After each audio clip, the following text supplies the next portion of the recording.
வந்திருக்கக்கூடிய அத்தனை ஊடகம் நண்பர்களுக்கும் நன்றி. காரணம், இந்த டைட்டிலே வந்து ரொம்ப சினிமாவுக்கு இப்போ ஏற்ற டைட்டிலாக இருக்குது. ஏன்னா தில் ராஜா, இப்போ ஒவ்வொரு தயாரிப்பாளர்களுக்கும் தில் வேணும். காரணம், ரிலீஸ் பண்ணுறதுல ஒரு பெரிய தில்லாக இருக்குது. ஒவ்வொரு படங்களும் வெளியே வர்றதுக்கு மாபெரும் போராட்டங்கள் இருக்குது. அந்த போராட்டத்தில் தில்ராஜா வந்து ஒரு அருமையான டைட்டிலு. அன்பு தம்பி சத்யா வந்து எப்பவுமே தில்லான ஆளை பார்க்குறதுக்கு தான் உங்களுக்கு வந்து பாலிவுட் ஆர்டின்னு சொல்லிங்க சுத்த தமிழ். இந்த படத்தில் வந்து ஒரு மாபெரும் வெற்றி அவருக்கு காத்துட்ருக்கு. அதுக்கு முழுக்க முழுக்க வெங்கடேஷ் சார் தான் சேரும். ரொம்ப கடுமையாக உழைச்சி அந்த படத்தை வந்து வெற்றிகரமாக முடித்து கொடுத்துருக்காரு.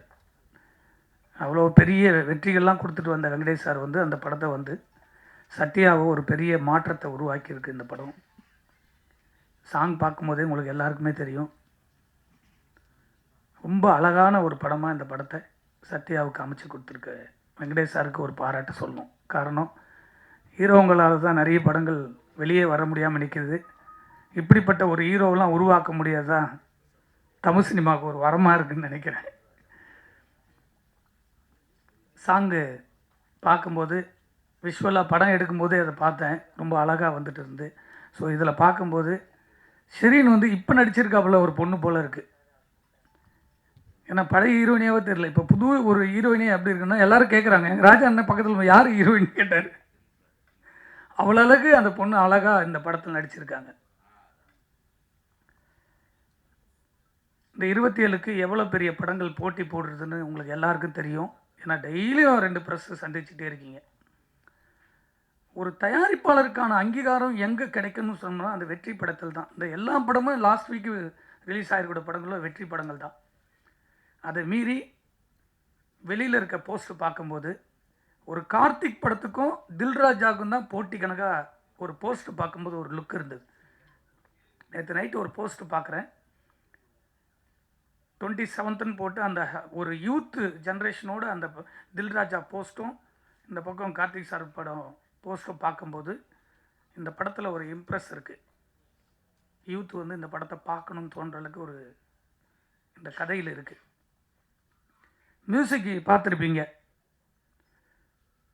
நிறைய படங்கள் பண்ணிக்கிட்டே இருக்காப்புல அன்பு சகோதரர் அம்ரீஷ் அவர்கள். இந்த படத்துக்கு ரொம்ப ஹார்ட் ஒர்க் பண்ணியிருக்காப்புல. அவர் கம்முன்னு நடிக்க ஆரம்பிச்சாருன்னா ரொம்ப இதை விட பிஸியாக இருக்கலாம்னு தோணுது இந்த படத்தை பார்க்கும்போது. சாங்கில் ஆமாம், அதை விட கொஞ்சம் நடித்தா நல்லா இருக்குன்னு நினைக்கிறேன். ரொம்ப நல்லா இருக்குது அந்த சாங்கில் பார்க்கும்போது. அவருக்கும் என்னுடைய வாழ்த்துக்கள். மேடம் வந்து ரொம்ப கோச்சிக்கிட்டாங்க பார்க்கும்போது. அவங்க வந்து கோவப்படாமல் சொல்லியிருக்காங்க. அதான் அவங்க சிரிச்சுக்கிட்டே அதை சொன்னாங்க. அதனுடைய வேதனை என்னன்றது நம்ம ரொம்ப புரிஞ்சுக்கணும். அது யாராக இருந்தாலும் சரி, இந்த படத்தை எடுத்து முடிக்கிறதுக்கு மாபெரும் போராட்டத்தில் இந்த படத்தில் 24 மணி நேரம் ஒரு நடிகனாக மட்டும் இல்லாமல் விஜய் சத்யா இந்த படத்தை ஒரு தயாரிப்பாளராக இன்னைக்கு வரைக்கும் சுமந்துக்கிட்டு போகிறார். ரிலீஸ்க்கு அப்புறமும் சுமக்கணும், ரிலீஸ்க்காக அதை முடிச்சும் சுமக்கணும். ஏன்னா அதனுடைய வலிகள் ஒவ்வொரு நாளும் அந்த பணத்தை போட்டு போட்டு படத்தை வருமானு தெரியாமல் ஒரு நடிகனாக பணம் வாங்கிட்டு ஜாலியாக சுற்றுறத்தை விட்டுட்டு ஒரு தமிழ் சினிமாவில் ஒரு படைப்பை தன்னை ஹீரோ வச்சு எடுக்கிற படத்தை தான் வெளியே கொண்டு வரணும்னு போராடக்கூடிய இப்படிப்பட்ட ஹீரோகள்லாம் இருந்தாங்கன்னா தமிழ் சினிமா உச்சத்தில் இருக்கும். தயாரிப்பாளர்கள் வந்து நிம்மதியாக படுத்து தூங்கலாம். இப்போ தயாரிப்பாளர் யாருமே நிம்மதியாக தூங்கலை. எனக்கு தெரிஞ்ச ஒரு 6 மாதமாக யாருமே நிம்மதியாக தூங்கலை. இப்போ ரிலீஸ் ஆகிருக்கிற இன்க்ளூடிங் ஒரு 2 நாளுக்கு முன்னாடி மகாராஜான்னு ஒரு போஸ்ட் பார்த்துருப்பீங்க. 100 நாள் போஸ்ட்டு. ரொம்ப நாளைக்கு அப்புறம் 100 நாள் போஸ்ட் பார்த்துருப்பீங்க. அவங்க கூட தூங்கலை. எவ்வளோ பெரிய வெற்றின்னு உங்களுக்கு தெரியும். அதை கடந்து அதுக்கு செலவு பண்ணியிருக்காங்க. ஆனால் பாம்பேலேருந்து ஒரு ஹீரோயினி அவங்கள வந்து டிக்கெட் போட்ட உடனே அவங்க டீமோடு வந்து இந்த படத்தை வாழ்த்தணும்னு சொல்லி இங்கே வந்து சத்யாவோடைய ரிலீஸ் முன்னாடியே வந்து நிற்கும் போது ரொம்ப நம்ம வந்து மகிழ்ச்சியாக பார்க்க வேண்டியதாக இருக்குது. ஆனால் இந்த படத்தில் சம்பளம் வாங்கிட்டு இந்த படத்திலே நடிச்சுட்டு இந்த படத்துக்கே வராமல் இருக்கிற ஒரு நடிகைகள் பார்க்கும்போது கோபத்தினுடைய உச்சத்துக்கு போக வேண்டியதாக இருக்குது. அவங்க தான் நடித்த படத்துக்கு டைலரில் இல்லைன்னு அவங்களுடைய ஆதங்கம், அந்த உணர்வு இருக்குது, அதை போட வேண்டியது கடமை. ஆனால் இந்த படத்தில் முன்னுரிமை கொடுத்து நடிச்சிருக்கக்கூடிய ஷெரீனு அவங்களாம் காணாமல் போன ஆர்டிஸ்ட்டு. அப்படி காணாமல் போன ஒரு ஆர்டிஸ்ட்டை கூப்பிட்டு வந்து நடிக்க வச்சு எவ்வளோ பெரிய டைரக்டர். ஸோ இவர் வந்து ஹீரோவை நடிச்சிருக்காரு. இப்போ இந்த படங்கள் வரும்போது அவங்க 5 நாள் வந்து இங்கே தங்கணும், தங்கி இந்த படத்தோட ரிலீஸுக்கு ப்ரொமோஷன் பண்ணணும். அதுதானே ஒரு ஆர்டிஸ்டுடைய கடமை. அதே போல் சமுத்தியான ஒரு ஆர்டிஸ்டில் நடிச்சிருக்காங்க. ஃபோன் போட்டு கூப்பிட்டா வந்து நடிச்சிருந்தா ஒரு ஃபங்க்ஷனுக்கு வந்து இந்த படத்தை பற்றி பேசி இந்த படத்தில் நடிச்சிருக்க கேரக்டர் சொல்லி இதிலலாம் நாங்கள் வாழ்ந்துருக்குன்னு சொல்லும்போது தான் அது வந்து ஆடியன்ஸுக்கு போய் தேரும், இந்த படத்தில் இவங்க நடிச்சிருக்கு. ஸோ இவ்வளோ விஷயம் இருக்குல்ல, அதை ஒரு 100 பேர் பார்ப்பாங்க, அதில் ஒரு 50 பேர் தேட்டருக்கு வருவாங்க. ஸோ ஆடியன்ஸ் கிட்ட போய் சேரும். ஒரு கண்டென்ட் போய் சேருறது எப்படி சேருது? அவங்களே அதில் இருக்கிறவங்க வந்து சொல்லும் போது தான் சந்தோஷம். பெரிய டாப்பில் இருக்க எல்லா நடிகருடைய படத்துக்கு வந்து நிற்கிறாங்க. நான் ஒவ்வொரு ஆடியோ ஃபங்க்ஷன் சொல்லுவேன், எல்லா டாப்பில் இருக்க ஹீரோங்களாம் வந்து நின்று, ரஜினி சார்லாம் இப்போ லாஸ்ட் படத்துக்குலாம் வந்து பேசும்போது சந்தோஷமாக இருக்குது. ஆனால் இப்போ அப்கமிங்கில் வரப்போ ஒரு படத்துக்கு இவங்கெல்லாம் வந்து சமித்தியா அந்த பக்கம் இவங்கெல்லாம் ஒரு ஆர்டிஸ்ட் கூட வரலன்னா யாருமே வந்து சும்மா நடிக்கல. ஒரு தயாரிப்பாளருடைய படத்துக்கு எதுக்கு வராங்க? பணம் வாங்கிட்டு தான் நடிக்கிறீங்க. பணம் கொடுக்கலைன்னா உடனே கம்ப்ளைண்ட் பண்ணுறீங்க நடிகர் சங்கத்துக்கு. பணம் கொடுக்குற வரைக்கும் விட மாட்டேன்றீங்க ஒரு தயாரிப்பாளரை. உங்களுக்கு பணத்தையும் கொடுத்து முடிச்சிடறோம், படத்தையும் உங்களுக்கு கௌரவத்தை கொடுத்து நடிக்க வைக்கிறோம். அந்த படத்துக்கு வந்து ப்ரொமோஷன் கொடுக்கலன்னா யார்கிட்ட கேட்பாங்க தயாரிப்பாளர்? இதுக்கெல்லாம் ஒரே ஒரு முடிவு, தெளிவான முடிவு. இனிமேல் எந்த நடிகரும் சரி நடிகர்களும் சரி ஃபங்க்ஷனுக்கு வராமல் இருக்கவே முடியாது. அவ்வளோ திடமான முடிவுகள்லாம் சங்கத்தில் இல்லை, ஒட்டுமொத்த சினிமாவே சேர்ந்து எடுத்துட்டு இருக்கு. இப்போ நிறைய விஷயங்கள் நடந்துட்டு இருக்கு, யாருக்குமே தெரியாது. திடமான முடிவு, அந்த படத்தில் நடித்தா வரணும். நம்ம வீட்டு கல்யாணங்க, நம்ம வீட்டு கல்யாணத்தில் நம்மளே வந்து நிற்காம வெளியில் இருக்க ஆள் வந்து நிற்பாங்க? சொல்லுங்கள். பாம்பேலேருந்து வந்து அவங்க வந்து ஒரு ஆர்டிஸ்ட் வந்து நிற்கும் போது சந்தோஷமாக இருக்குது. நீங்கள் வந்து இருந்தீங்கன்னா எங்களுக்கு ஒன்றும் பெரிய ஆறுதலாக இருக்கும். இந்த நடிச்சிருக்க 2 ஹீரோயினையும் வரலன்னா அப்போ எந்த படத்தில் போய் நடிக்க போகிறீங்க? அப்போ நடிக்காது போயிடலாமே. வேற என்ன, சினிமாவுக்கே வாழ்ந்துட்டு இருக்க எவ்வளோ நடிகர்கள் நடிகைகள் வாய்ப்பு கிடைக்காம தவமாக இருக்காங்க. அவங்களுக்கு அந்த வாய்ப்பு கிடைக்கும், அவங்க வந்து அதில் வந்து சந்தோஷப்படுவாங்க. நீங்கள் நடிக்கணுன்ற எண்ணம், எல்லாருக்கும் மெசேஜ் போடுறீங்க, எல்லாரும் இந்த படத்துக்கு வரணும், வாய்ப்பு வரும் தேடுறீங்க. வாய்ப்பு கொடுத்த பிறகு ஷூட்டிங் வரதுக்கு 1000 பிரச்சனை பண்ணுறீங்க. ஷூட்டிங்கில் வந்தால் கேர ஒன்று வேணும், இது வேணும், சார் ஹோட்டலில் தான் வேணும், நீங்கள் டிசைட் பண்ணுறீங்க. இதெல்லாம் அரேஞ்ச் பண்ணி கொடுத்தாலும் படத்தில் வந்து ப்ரொமோஷன் ஆடியோலேருந்து ரிலீஸ் வந்து நிற்க மாட்டீங்க. அப்போ யாருக்கிட்ட சொல்லணும்? உங்களுக்கே அக்கல் இல்லாத சினிமாவில் நீங்கள் எதுக்கு நடிக்க வரீங்க? அப்போ சினிமான்றது ஒரு பொக்கிஷம், கலையாக நேசிச்சு வாங்க. இந்த படத்தில் எதுக்கு சுமந்து ஓடுறாரு? இவ்வளோ படங்கள் போட்டிக்கு முன்னாடி இன்னைக்கு தில்ராஜா வந்து நிற்குதுன்னா அந்த படத்தை பார்க்கும்போது சாங்கில் அவ்வளோ அழகாக இருக்கு. இதுக்கெல்லாம் ஒரு திடமான முடிவை தயாரிப்பாளர் சங்கம், எங்கள் அண்ணன் இருக்கார் ராஜண்ணன், அவர் நிறைய விஷயத்தை எல்லாத்தையும் பேசுகிறார் ஓப்பனாக. ஒவ்வொரு படத்துக்கு நிற்கிறார், சின்ன படத்துக்கு அவர்னா எதிர்பார்த்தா வந்து நிற்கிறாரு. அவர் நிம்மதியாக வீட்டில் இருக்கலாம், தூங்கிட்டு இருக்கலாம். எதுக்கு வர்றாரு? சினிமாவையும் இந்த கலையை நேசித்து நேசித்து இந்த சினிமா தான் நம்மளுக்கு சோறு போடுன்ற ஒரு ஆதங்கமும் அன்பும் தான் இங்கே வந்து நிற்கிறார். வெங்கடேஷ் சார் தெரியும், அவர் கொடுக்காத இட்டா எவ்வளோ இட்டு கொடுத்துருக்காரு. அவர் படத்திலே நீங்கள் வந்து நிற்க மாட்டீங்கன்னா அப்போ வேறு எந்த படத்தில் நிற்பீங்க? ஒரு புது படத்தினுடைய டைரக்டர் படத்திலாம் நீங்கள் எப்படி வந்து நிற்பீங்க? தமிழ் சினிமாவில் மட்டும்தான் தயாரிப்பாளர்கள் வந்து யாரும் கேட்க மாட்டாங்கன்ற ஒரு தைரியத்திலே சுற்றுறாங்க. தயாரிப்பாளர் இல்லைன்னா சினிமாவில் யாருமே இருக்க முடியாதுன்றது யாருக்குமே இன்னும் புரியல. அது சொல்லிக்கிட்டே இருக்காங்க, பேசிகிட்டே இருக்காங்க, போயிட்டே இருக்காங்கன்னு நினைக்கிறாங்க. எல்லாத்துக்கும் ஒரே முடிதான். ஒரு சைக்கிள் ஒரு லட்சம் பேர் சாப்பாடு இல்லாமல் அலைவாங்க சினிமாவில்.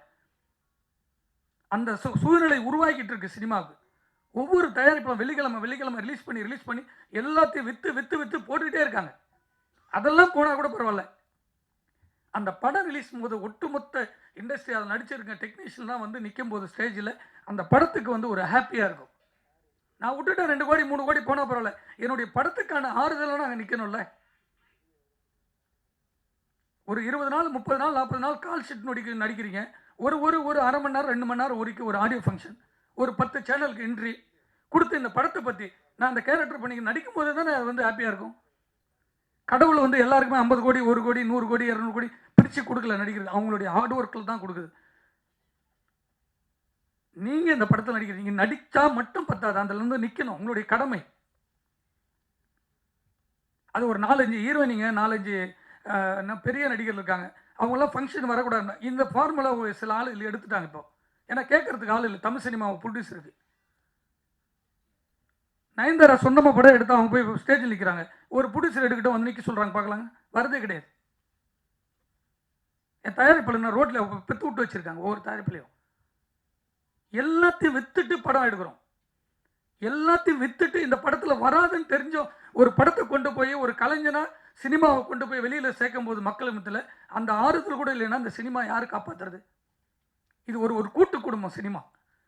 அந்த கூட்டு குடும்பத்துக்கான கூட்டம் நம்ம இருந்தால் தான் பெரிய வெற்றி படங்களை கொடுக்க முடியும். இந்த தில்ராஜா ஒரு அழகான படம், ஒரு மாபெரும் வெற்றி. இந்த படம் வந்து ஆக்ஷன் ஹீரோவாக தம்பிக்கு உருவாக்கணும். அதே போல் எனக்கு உண்மை ஹாப்பியாக இருக்குது. இந்தியிலலாம் வந்து நான் ஒரு 7 வருஷம் ஒர்க் பண்ணேன். ஒரு ஆர்டிஸ்ட் பிளான் பண்ணிட்டாங்கன்னா அந்த ப்ராசஸ் அப்படியே வந்து பக்காவாக இருக்கும். ஷூட்டிங் டைம்னா ஷெட்யூல் போட்டு அங்கே ஸ்பாட்டில் இருப்பாங்க.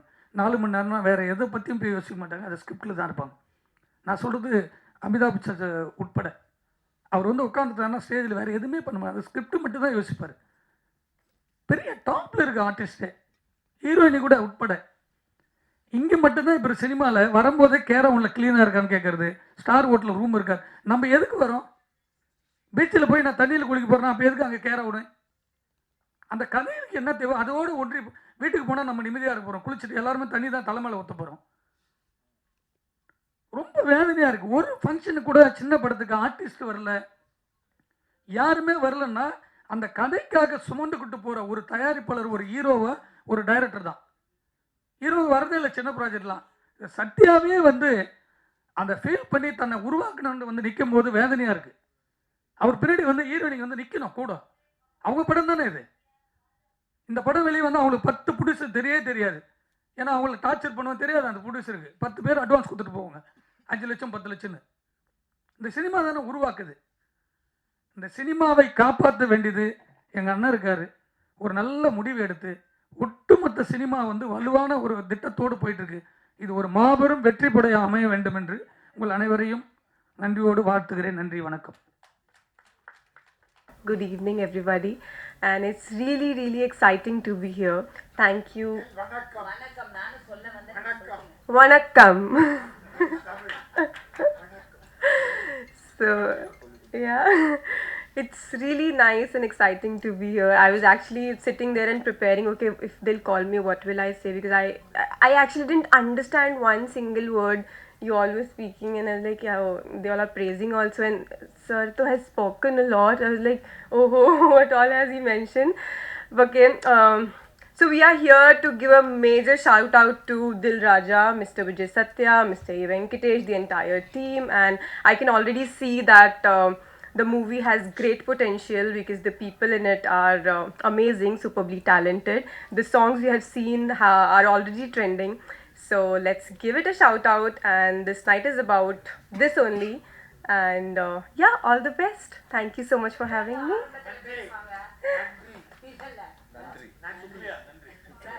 Nandri.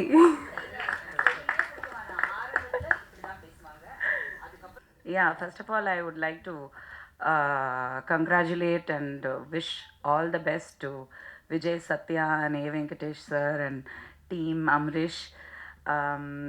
அவர் தான் நிறைய நடிச்சிருக்காரு இந்த படத்தில். இன்னும் ஆக்சுவலி நான் அம்ரிஷை வந்து எந்த சோஷியல் இவெண்ட்ஸ்லேயும் சினிமா இவெண்ட்ஸில் நான் பார்த்ததில்லை. நான் actually I have not seen him. Aunty எனக்கு நல்லா தெரியும். Aunty is very sweet. எங்கே பார்த்தாலும் எப்போ பார்த்தாலும் ஆப்வியஸ்லி அப்பா அம்மா காலத்துலேருந்து they have been family friends. So aunty ரொம்ப நல்லா பேசுவாங்க. But I have never seen him.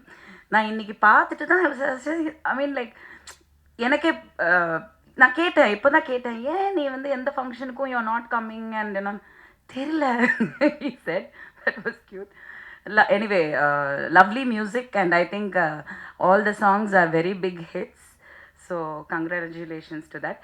இந்த படம் பொறுத்த வரைக்கும் சாரோட, நான் ஏ வெங்கடேஷ் சாரோட நிறைய பேருக்கு தெரியாத விஷயம், நான் ஃபஸ்ட்டு ஒரு கம்பேக் பண்ணோம், நடிக்க வரணும்னு சொல்லிட்டு இப்போது நான் ரீசெண்டாக பிக் பாஸ்க்கு வந்து அதுக்கப்புறம் வர்றது மட்டும்தான் எல்லாருக்கும் தெரியும். ஆனால் ஆக்சுவலி ஒரு 10 வருஷத்துக்கு முன்னாடி நான் ஃபஸ்ட்டு வந்து என்னோட பாப்பா ஜெயனிதா பிறந்ததுக்கப்புறம் எங்கள் அப்பாவோட சண்டை எல்லாம் நடந்தது. அப்போ தான் நான் ஃபேமஸான மீடியாவில் திரும்பி அந்த டைமில் வந்து நான் பயங்கரமாக இழைச்சேன். And I wanted to come back in films. I thought why not அப்படின்னு சொல்லிட்டு ஒரு ஐடியா இருந்தது. அப்போ வந்து ஏ வெங்கடேஷ் சார் தான் ஆக்சுவலி ஃபஸ்ட்டு வாய்ப்பு எனக்கு கொடுத்தாரு.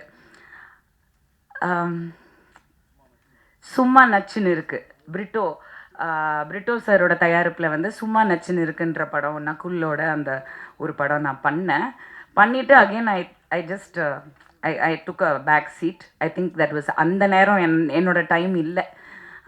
ஐ didn't want to continue. But சாரோட நான் ஃபஸ்ட் டைம் ஒர்க் பண்ணேன். Seriously I'm telling you, I has been like, நான் சொல்கிறது வந்து 2010-11 நினைக்கிறேன்.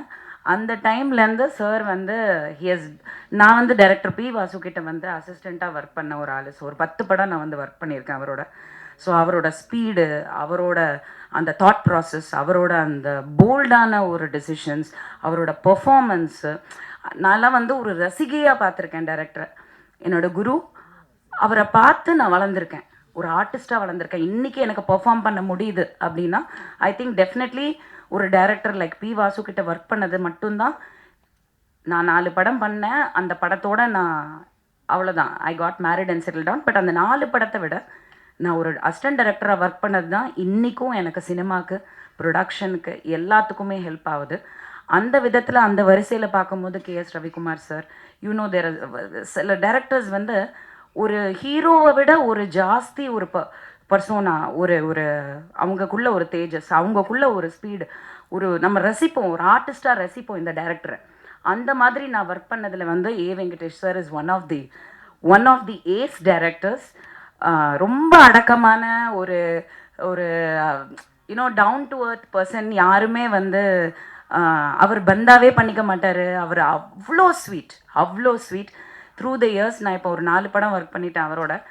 அண்ட் அவர் இந்த படத்துக்கு கூப்பிட்டப்போ ஒரு 2 days ஆக்சுவலி என்ன ஆச்சுன்னா, இங்கே இருக்க தேன்மொழி என்னோட அட்ரெஸ்ஸு, அவங்க மூலியமாக தான் இந்த மாதிரி ஒரு படம் எடுக்கிறாங்க. சார் வந்து என்னை கேட்டார், ஒரு 2-3 days தான் ஒர்க்கு, பட் ஒரு நல்ல ரோலு அப்படின்னு சொன்னாங்க. அப்புறம் எனக்கு காலே வரல.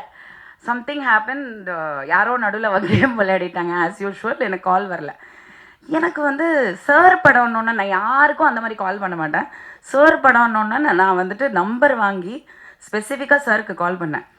நான் சொன்னேன், சார் என்ன சார் நீங்கள் ஏதோ இந்த ஒரு கேரக்டர் ஏதோ நீங்கள் சொன்னீங்களா, அதுக்கப்புறம் என்னாச்சு சார்னோன்னா அவருக்கே தெரியல. அவர் சொன்னார், ஏம்மா உங்களை அப்ரோச் பண்ணாங்களாமே, நீங்கள் ரொம்ப பணம் கேட்டீங்களாமே. நான் சொன்னேன், சார் என்னை பற்றி கொஞ்சம் விசாரிச்சுட்டு பேசுங்க, நான் வந்து நிறைய பணம் கேட்டேன்னு சொன்னால் தயவு செஞ்சு நம்பாதீங்க அப்படின்னேன். அப்படியா, சரி ஓகே நான் பேசுகிறேன். நான் சொன்னேன், சார் நீங்கள் எதுவுமே பேசாதீங்க, எப்போ ஷூட்டிங், எங்கள் லொக்கேஷன் மட்டும் சொல்லுங்கள், நீங்கள் என்ன கொடுத்தாலும் நான் வாங்கிக்கிறேன். ஆனால் உங்கள் படத்தில் நீங்கள் அந்த கேரக்டருக்கு கூப்பிட்டுட்டு நான் வராமல் இருக்க மாட்டேன் அப்படி சொல்லி நானாக லொக்கேஷன் போய் ஒர்க் பண்ண ஒரு படம்னா அது தில் ராஜா தான்.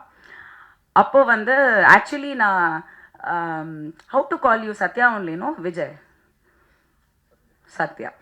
ஸோ சத்யாவை நான் பார்த்தப்போ நான் ஏதோ இவர் டைரக்டர்ஸை சொன்ன மாதிரி நான் சொன்னேன், நான் நினச்சேன் ஏதோ எனக்கு சிம்ரனோட ஹஸ்பண்ட் ஞாபகம் வந்தது. ஆக்சுவலி தீபக் தான் ஞாபகம் வந்தது. ஆக்சுவலி ஒரு younger version of Deepak, really you know, because அப்போத்துலேருந்து நான் பார்க்குறனால எனக்கு ஏதோ இந்திக்கார பையன் போல இருக்கு, ஓகே அப்படின்னு நினச்சேன். பார்த்தா கோயம்புத்தூர், ஊட்டி பக்கா தமிழ். அந்த கலர்லாம் வந்துட்டு ஊட்டியோட அந்த இதனால வந்து colour, but very very very well behaved and very decent gentleman. அங்கே ஸ்பாட்லேயே எனக்கு தெரிஞ்சது his education, his knowledge and passion for cinema. Seriously இந்த விஷயம் நான் சொல்லி ஆகணும். இன்றைக்கி நான் ஒரு ப்ரொடியூசர், நானும் நான் வந்து Vanitha film productions. MGR, Sivaji, Rajini, Kamal was my 4th film. இப்போ ஒரு 5th ப்ரொடக்ஷன் போயிட்டுருக்கு. அந்த படம் வந்து கூடிய விரைவில் அக்டோபரில் வந்து அனௌன்ஸ்மெண்ட் வரும். உங்களை எல்லாரையும் அழைக்கணும். அது நான் அதனால் அதை பற்றி அதிகமாக பேசலை. பட் அதில் ஒரு சின்ன சஸ்பென்ஸ் இருக்குது, அது இத்தனை நாள் நான் சொல்லலை. Because of time is almost close. And இந்த மாதிரி பிரச்சனைகள் ஃபேஸ் பண்ணுறனால நான் வந்து இன்றைக்கி அதை பற்றி பேசி ஆகணும். நான் ஃபஸ்ட் டைம் நான் நினச்சே பார்க்கல, இத்தனை வருஷம் கழித்து நான் ஒரு அசிஸ்டன்ட் டைரக்டராக ஒர்க் பண்ணது உண்மை தான், அது பேஷன், கற்றுக்கணும் சினிமா, அவ்வளோதான். தவிர இன்றைக்கி நான் வந்து ஒரு டைரக்டராக பரிமாணம் எடுக்கிறேன் இந்த படத்து மூலியமாக. Production number 5. இந்த படத்தில் வந்து நான் ஃபேஸ் பண்ணது ஒரு டைரக்டராக, ஜோவிகா தான் ப்ரொடியூசர். ஸோ உங்களுக்கு புரியுதான்னு எனக்கு தெரில. ஆனால் ஒரு ஃபஸ்ட்டு படத்துலேயே வந்து எவ்வளோ சினிமாவை பற்றி கற்றுக்க முடியுமோ. ஏன்னா அந்த படத்தில் வந்து ஒரு 27-28 ஆர்டிஸ்ட் இருக்காங்க. எல்லாருமே சீனியர் ஆர்டிஸ்ட், எல்லாருமே பர்ஃபார்மர்ஸ், எல்லாருமே ஃபேமஸ் ஆர்டிஸ்ட். இத்தனை பேரை வச்சு நாங்கள் தாய்லாண்டில் ஒரு 70% கம்ப்ளீட் பண்ணி, இங்கே வந்து ஒரு 30% கம்ப்ளீட் பண்ணி இப்போ போஸ்ட் ப்ரொடக்ஷன் போயிட்டுருக்கு. வித் காட்ஸ் கிரேஸ் படம் முடிஞ்சது. ஆனால் ஒரு ஹீரோவோட சப்போர்ட் வந்து இந்த அளவுக்கு இருக்கணுங்க. Seriously I have to tell you. ஏன்னா நான் பார்த்தப்போ வெறும் ஹீரோவாக தான் பார்த்தேன்.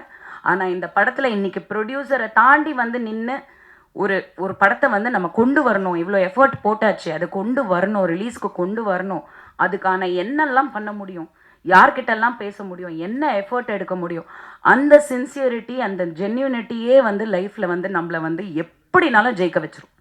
அது ரொம்ப முக்கியம் சினிமாவில். அது இல்லாதனால தான் சினிமா அழிஞ்சிட்ருக்கு. பட் என்னன்னா இது எப்போவுமே நீடிக்கணும். சத்யா கரெக்டாக இவங்க பாம்பேலேருந்து வந்திருக்காங்க.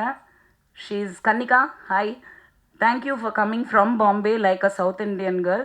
But remember one thing I am telling you today, be like this forever. நாளைக்கு உனக்கு மேபி பல கோடி ரூபாய் சம்பளம் கிடச்சி பெரிய ஹீரோயின் ஆகலாம். ஆனால் நீங்கள் இப்போ what ever you are, remain the same. ஏன்னா எல்லாம் ஆரம்பத்தில் நல்லா தான் இருக்காங்க, அதுக்கப்புறம் வந்து கோடி, 10 கோடி, 7 கோடி, 6 கோடி அந்த படத்தில் வர்ற மாதிரி டைலாக் தான். ஸோ அந்த விதத்தில் வந்து I wish Sathya all the best. I think he is performed very well and he looks like நிஜமாக வந்து ஒரு பெரிய கமர்ஷியல் ஹீரோக்கான ஒரு லுக் கண்டிப்பாக இருக்குது. தமிழ் பையங்க சப்போர்ட் பண்ணுங்க, ஹிந்திக்கார பையன் கிடையாது.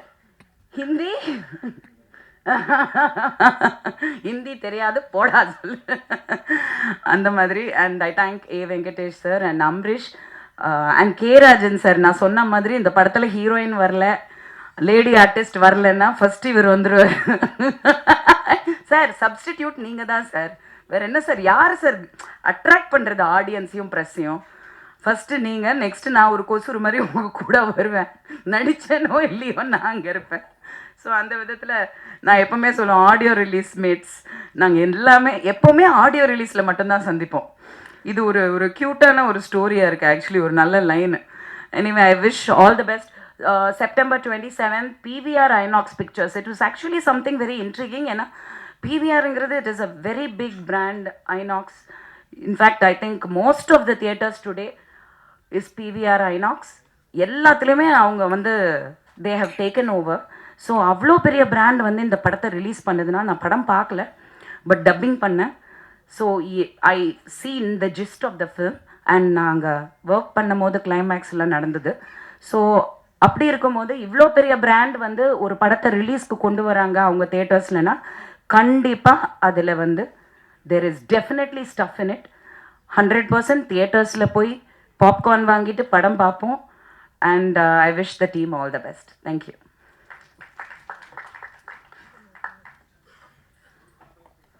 Thank you ma'am, thank you so much. அனைத்து பத்திரிகை நண்பர்களுக்கும் மற்றும் ஊடக நண்பர்களுக்கும் என்னுடைய பணிவான மாலை வணக்கம். First of all I give thank to Kannika. ஏன்னா இந்த படத்துடைய எல்லாருமே சொல்லிட்டாங்க, ஹீரோயினாக நடிச்சிட்ருக்க செரீன், அப்புறம் சம்யுக்தா, அது ஒரு செகண்ட் ஹீரோயின் மாதிரி படத்தில் ஒரு முக்கியமான லீட் ரோல். அவங்க 2 பேரும் வரலை.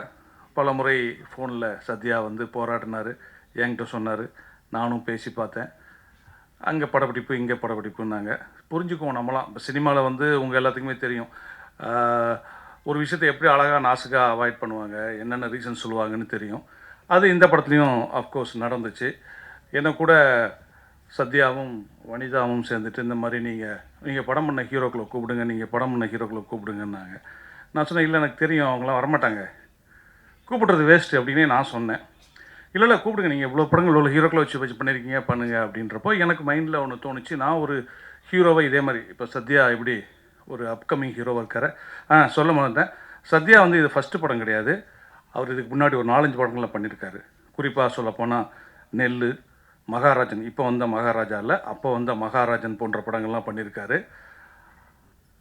அப்படி அப்கமிங்கில் இருக்கிற ஹீரோவாக இருக்கிறாரு. நாம் ஒரு இப்படி தானே ஒரு அப்கமிங் ஹீரோக்கு படங்கள் 2 படங்கள் பண்ணி அவர் வந்து சினிமாவில் அவருக்கு ஒரு ஒரு ஒரு கம்பேக் மாதிரி கொடுத்தோம் அப்படின்ற மாதிரி. சும்மா இருங்க, அப்படின்லாம் நாங்கள் வந்து கூப்பிட்டோம், யாரும் வரலன்னு வச்சுக்கோங்க. ஓகே, இப்போ வந்துட்டு என்னென்னா இந்த படம் வந்து என்னென்னா, நான் வந்து எனக்கு வந்து சத்யா ஃபோன் பண்ணார் ஒரு நாள். சார் உங்களை மீட் பண்ணோம் அப்படின்னாரு. நான் போன உடனே எனக்கு வந்து ஒரு கதையை சொன்னார். அந்த கதையை அப்படியே அவர் ஃபுல்லாக சொல்லி முடிச்சுட்டு, கதை எப்படி சார் இருக்குன்னு கேட்டார். நான் உண்மையிலே அவர் கதை சொல்லி ஒப்பீனியன் கேட்க கூப்பிட்றாதுன்னு நினச்சேன். ஏன்னா நிறைய என்னுடைய சினிமா நண்பர்கள் வந்து கூப்பிட்டு கதை சொல்லி ஒப்பீனியன் கேட்பாங்க. எனக்கு என்ன கதையை பற்றி என்ன தோணுதோ அதை இமீடியட்டாக நான் வந்து ரிஃப்ளெக்ட் பண்ணிட்டு வந்துடுவேன். எனக்கு இந்த இடம் இப்படி தோணுது, நல்லா இருக்குது, நல்லா இல்லை சுமாராக இருக்குது, இது இப்படி பண்ணால் பெட்டராக இருக்கும், என்னுடைய சஜஷன்ஸ் கொடுத்து வந்துடுவேன். அப்படி தான் அவர் கூப்பிட்றாருன்னு நினச்சி நான் வந்து கதையை ஃபுல்லாக கேட்டு முடிச்சுட்டு, நல்லா இருக்குங்க, சூப்பராக இருக்குது, எங்கெங்கே கொஞ்சம் கமர்ஷியல் இன்க்ரீடியன்ஸ் உள்ளே போட்டாச்சுன்னா கரெக்ட் பக்காவாக வரும் அப்படின்னு ஒன்று. சார் இந்த கதையை நீங்கள் தான் டைரக்ட் பண்ணணும் அப்படின்னாரு. எனக்கு ரொம்ப ஷாக்கிங்காக இருந்துச்சு. ஏன்னா நான் வந்து அந்த கதையை கேட்குறப்போ ஒரு ஆடியன்ஸாக தான் கேட்டிருக்கேன், அது நம்மளே டைரக்ட். எனக்கு இவங்க சொன்ன அந்த கதை வந்து எனக்கு ஒரு புது களம். எனக்கு கமர்ஷியலாக அந்த கதையில் இருந்தால் கூட 2 கேரக்டர் தான் ஃபஸ்ட் ஆஃபில் ட்ராவல் ஆகுது, வேறு கேரக்டர்ஸ் ஃபஸ்ட் ஆஃபில் கிடையாது. ஃபுல்லாக ஒரு பரபரன்னு ஒரு ஆக்ஷன் 10 நிமிஷத்தில் ஆரம்பித்து அப்புறம் இன்டர்வல் வரைக்கும் அந்த ஆக்ஷன் போகுது. இது டிஃப்ரெண்ட்டாக இருக்க அப்படின்ட்டு நான் அவர்கிட்ட உடனே கேட்டது, இந்த கதைக்கு என்ன எதுக்கு நீங்கள் டைரக்டராக செலக்ட் பண்ணீங்க அப்படின்னு. அவர் சொன்னார், இல்லை சார், இதை வந்து ஒரு பரபரன்னு ஒரு ப்ரெசன்டேஷன் வேணும், அதுக்காக தான் உங்களை கூப்பிட்றேன் அப்படின்னு. அப்போ தான் நான் நினச்சேன், நம்ம பரபரன்னு பண்ணுறோம் போல இருக்குது அப்படின்ட்டு சரின்னு சொல்லி ஒத்துக்கிட்டு இந்த படத்தை பண்ணால். உண்மையிலே இந்த படம் வந்து ரொம்ப ஒரு குறுகிய கால தயாரிப்பில் முடிக்கப்பட்ட படம். கதையோட லைன் என்ன அப்படின்றபோது அந்த லாக் லைன் சொல்லுவாங்க. அது வந்து என்னென்னா, வாழ்க்கையில் எவ்வளோ பெரிய பிரச்சனை வந்தாலும் நம்ம வந்து சோர்ந்து போகிறதுல வந்து எந்த விதத்துலையும் யூஸ் இல்லை. அதில் வந்து நம்ம ரொம்ப சாமர்த்தியத்தையும் சாணக்கியத்தனத்தையும் யூஸ் பண்ணி ஜெயிக்கணும். அதுதான் இந்த படத்தில் இந்த ஹீரோ பண்ணுவார். அதற்கு அவர் வந்து ஒரு பெரிய ஹீரோவுடைய மேற்கோள்கள், அதாவது அவர் படங்களில் சொன்ன கொட்டேஷன்லாம் யூஸ் பண்ணி பண்ணுற மாதிரியான ஒரு வித்தியாசமான கதை இது. அவங்க பண்ணி வச்சுருந்தவங்க கேட்டவொன்னே ரொம்ப இம்ப்ரெஸ் ஆச்சு, இந்த கதையை பண்ணலான்னு டிசைட் பண்ணி பண்ணும்போது அந்த லாக் லைன் வந்து இப்போ தான் அந்த ஹோஸ்ட் சொன்ன மாதிரி அவங்க வந்து ரஜினி சார் இப்போ மேடையில் பேசுகிறப்போ, நம்ம கதை லாக் லைன் இதானே அப்படின்ற மாதிரி நமக்கு சந்தோஷமாக இருந்துச்சு. இந்த படத்தில் வந்து ஷெரீன் வரலை, ஆனால் படத்தில் அவங்களுக்கு ரொம்ப முக்கியமான ஒரு ரோலு. அப்புறம் யாராவது சம்யுக்தா வரல, அவங்களுக்கும் படத்தில் ஒரு முக்கியமான நீங்கள் பார்த்துருப்பீங்க ட்ரெய்லரில், ஒரு நல்ல ஒரு இம்பார்ட்டண்டான ரோலு. அஃப்கோர்ஸ் வனிதா சத்தம் போட்டாங்கல்ல, நான் கிளம்புறேன், ட்ரெய்லரில் என் ஷாட் இல்லை என்ன அப்படி இப்படின்னு கேட்டாங்க இல்லையா. ஆக்சுவலாக நான் பர்பஸாக வனிதா ஷாட்டு போடலை இந்த படத்தில். ஏன் இந்த ட்ரெய்லரில் வேண்டான்னு வேறு யாரும் இல்லை, நான் தான் காரணம், வனிதா மேடம். நான் எதுக்கு வேண்டான்னு சொன்னேன்னா, இந்த படத்தில் அவங்க பண்ணியிருக்க கேரக்டர் வந்து ரொம்ப ஒரு இந்த கேரக்டர் என்ன பண்ண போகுது அப்படின்னு ஒரு கியூரியாசிட்டி கிளப்பிக்கிட்டே இருக்கும் படத்தில். முக்கியமான இடத்துல அது ஒரு முக்கியமான விஷயத்த கோட்டை விட்டுருவாங்க. அதுலேருந்து தான் படம் கிளைமாக்ஸ் டேக் ஆஃப் ஆகும். இந்த கேரக்டர் தெரிய வேண்டாம் படத்தில், இவங்க இருக்காங்கன்னே தெரிய வேண்டாம் அப்படின்னு சொன்னோம். இன்ஃபேக்ட் சொல்லப்போனால் நான் அந்த ஆடியோ ஃபங்க்ஷனுக்கு ஹீரோயின்ஸ் 2 பேர் வந்திருந்தாங்கன்னா வனிதா கூப்பிட்ருக்கே மாட்டேன். இந்த படத்தில் அவங்க இல்லைன்ற மாதிரியே வச்சுக்கோன்னு தான் நினச்சிக்கிட்டு இருந்தேன். பட் அன்ஃபார்ச்சுனேட்லி கூப்பிட வேண்டிய சூழல் வந்துச்சு, ஏன்னா வேறு ஆர்டிஸ்ட் இல்லைன்னு. அப்புறம் வந்து இவர் நெக்ஸ்ட் படம் ஹெர்குலஸ்ன்னு படம் பண்ணுறாரு. அந்த படத்தில் வந்து புக்காக இருக்கிற ஹீரோயின் வந்து கன்னிகாமன். அந்த காலத்தில் ஜீனத்தம்மன் சொல்லுவோம்ல, அதுதான் கன்னிகாமன். அப்போ வந்து அவங்க வந்து ஃபங்க்ஷனுக்கு வந்தது எனக்கு ரொம்ப தேங்க்ஸ், ரொம்ப சந்தோஷம். தேங்க்யூ கன்னியா. இந்த படத்தை பற்றி இன்னும் நம்ம நிறைய பேசுகிறத விட முக்கியமாக அந்த படத்துடைய மியூசிக் பற்றி சொல்லணும். அம்ரீஷ் கிட்டத்தட்ட எனக்கு அவருக்கு சண்டையே நடக்கும். நான் எந்திரிச்சுலாம் போயிருக்கேன் அவர் ஸ்டூடியோலேருந்து எழுந்திரிச்சு. அவர் வந்து இருங்க ஏங்க பண்ணலாங்க அப்படிம்பார். அப்படி நல்ல சாங்ஸ் எனக்கு போட்டு கொடுத்தாரு. ரீரெக்கார்டிங்கும் ரொம்ப அருமையாக அந்த படத்துக்கு ரீரெக்கார்டிங் பண்ணியிருந்தார். நீங்கள் ட்ரெய்லரில் பார்த்துருப்பீங்க, ஒரு ஃப்ளூட்டில் ஆக்ஷன் ட்ரெய்லருக்கு ஒரு ஃப்ளூட் பிட்டு வருதுங்கிறது வந்து ரொம்ப ஒரு எனக்கு போட்டு காமிச்சோன்னா ரொம்ப பிடிச்சிருந்துச்சு அந்த தீம் அவருக்கு. அப்படி அவர் ரொம்ப மியூசிக்கு வந்து மெனக்கெட்டிருக்காரு. இன்னும் சொல்லப்போனால் அந்த சாங் அவர் ஆடும்போதே நான் சொன்னேன், இந்த சாங் நீங்கள் தாங்க பேசப்படுற ஆளாக இருக்கும்னு சத்யா வைக்கும்போதே சொன்னேன்.